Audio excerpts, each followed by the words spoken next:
Hello everyone. तो आज की ये वीडियो सेमेस्टर 2 मेजर 3 के स्टूडेंट के लिए बहुत ही इंपॉर्टेंट होने जा रही है।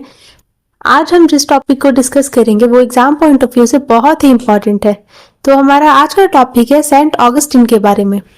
तो आइए विदाउट डिले वीडियो को स्टार्ट करते हैं। तो सबसे पहले हम देखेंगे सेंट ऑगस्टिन के बैकग्राउंड को।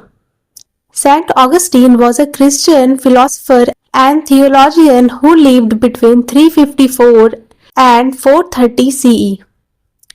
His most famous book is The City of God. He lived during the decline of Roman Empire, a period full of political instability, violence and moral crisis. तो सेंट ऑगस्टिन एक Christian philosopher थे और theologian थे जो 354 से 430 CE के बीच जिए थे। उनकी सबसे famous book the city of God है। वो रोमन एम्पायर के डाउनफॉल के टाइम में जी रहे थे जब सोसाइटी में इंस्टेबिलिटी और वायलेंस बढ़ रहा था। Because of this Augustine believe that human beings are naturally sinful and politics must be based on this reality. इसलिए ऑगस्टिन का मानना था कि इंसान नेचुरली सिंफुल होता है और पॉलिटिक्स को इस रियलिटी को ध्यान में रखकर चलना चाहिए। सेंट ऑगस्टिन के कुछ पॉलिटिकल थॉट को देखते हैं। तो फर्स्ट है टू सिटीज थ्योरी।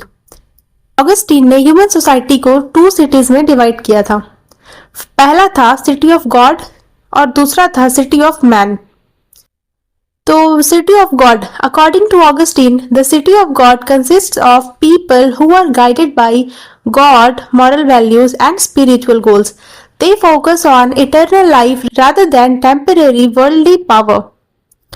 तो ऑगस्टिन के अकॉर्डिंग सिटी ऑफ गॉड उन लोगों का समूह है जो गॉड, मोरालिटी और स्पिरिचुअल वैल्यूज को फॉलो करते हैं। ये लोग टेम्पररी पावर की बजाय इटर्नल लाइफ और हायर वैल्यूज पर फोकस करते हैं। दूसरा है सिटी ऑफ मैन।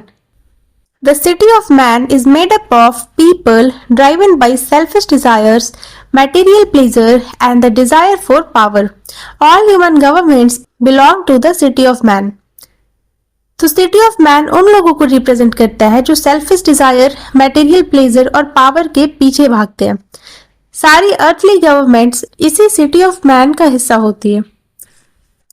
तो दोनों सिटी का सिंपल सा मतलब था, Christians spiritually city of God में रहते हैं लेकिन उन्हें डेली लाइफ में सिटी ऑफ मैन यानी अर्थली सोसाइटी के साथ इंटरेक्ट करना पड़ता है।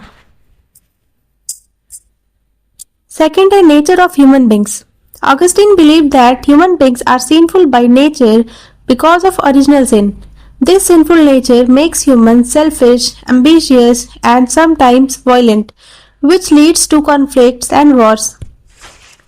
ऑगस्टिन का मानना था कि ओरिजिनल सिंस के कारण इंसान की नेचर सिंफुल होती है, इसी वजह से लोग सेल्फिश, एम्बिशियस और कभी कभी वायलेंट हो जाते हैं, जिससे कॉन्फ्लिक्ट और वॉर्स होते हैं। थर्ड है Role of the state. According to Augustine, the main function of the state is to maintain order, punish evil, and protect people from injustice. Politics cannot make people morally perfect, but it can prevent chaos and instability.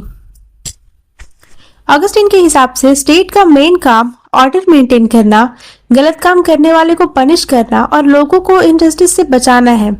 Politics लोगों को morally perfect नहीं बना सकती लेकिन chaos को जरूर रोक सकती है। फोर्थ है relationship between religion and politics. Augustine believe that religion is superior to politics. Political power is temporary but moral life and eternal salvation are permanent. Therefore, a good ruler must follow God's law and act morally. Augustine के मुताबिक religion politics से ऊपर है। Political power temporary होती है जबकि moral life और salvation permanent होते हैं। इसीलिए एक अच्छे रूलर को गॉड के लॉज फॉलो करने चाहिए और मॉरली एक्ट करना चाहिए। फिफ्थ है law and justice. Augustine emphasized justice based on divine law rather than human desires. Augustine ने जस्टिस को डिवाइन लॉ पर बेस्ड माना, ना कि ह्यूमन डिजायर पर। अर्थली जस्टिस हमेशा लिमिटेड होती है क्योंकि इंसान इम्परफेक्ट होता है। True and eternal justice exists only in the city of God. True और इटर्नल जस्टिस भी सिर्फ वही एग्जिस्ट करती है जहां सिटी ऑफ गॉड पॉसिबल है। 6 है war and peace. Augustine supported the idea of just war.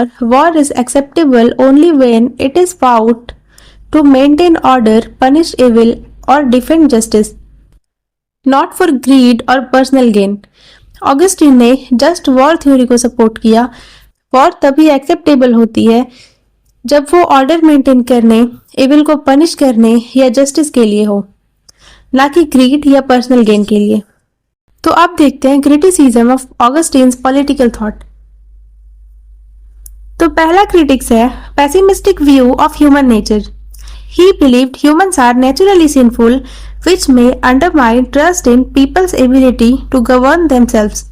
Critics का कहना है कि ऑगस्टिन का व्यू ह्यूमन नेचर के लिए बहुत पेसिमिस्टिक था। सेकंड है ओवर एम्फेसिस ऑन रिलीजन। तो politics is secondary to religion which may neglect secular governance and practical needs of society. उन्होंने रिलीजन को पॉलिटिक्स से ज्यादा इंपॉर्टेंस दी और स्टेट के रोल को लिमिटेड बना दिया। थर्ड है limited role of the state. The state is seen mainly as a punisher of evil, not as a promoter of welfare or equality. तो उन्होंने रिलीजन को पॉलिटिक्स से ज्यादा इंपॉर्टेंस दी और साथ ही स्टेट के रोल को लिमिटेड बना दिया। फोर्थ है the two cities theory. According to this theory it can lead to detachment from worldly problems as it separates spiritual life from political actions.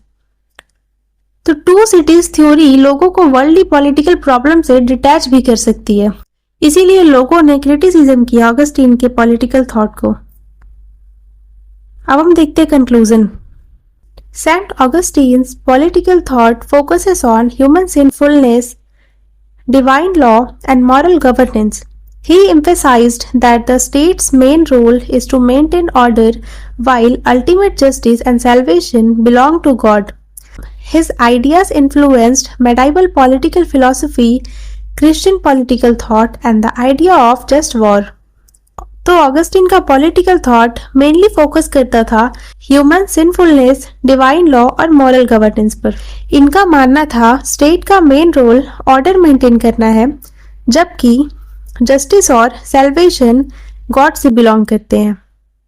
इनके आइडिया ने medieval political philosophy, Christian political thought और idea of just war को influence किया था। In short, Augustine teaches that politics is necessary for peace, but it is limited by human imperfection and must always be guided by moral and divine principles. उनका मानना था कि politics piece के लिए जरूरी है, लेकिन ह्यूमन इम्परफेक्शन के कारण लिमिटेड है और इसे हमेशा मॉरल और डिवाइन प्रिंसिपल के अंडर होना चाहिए। If you like this video, subscribe for more.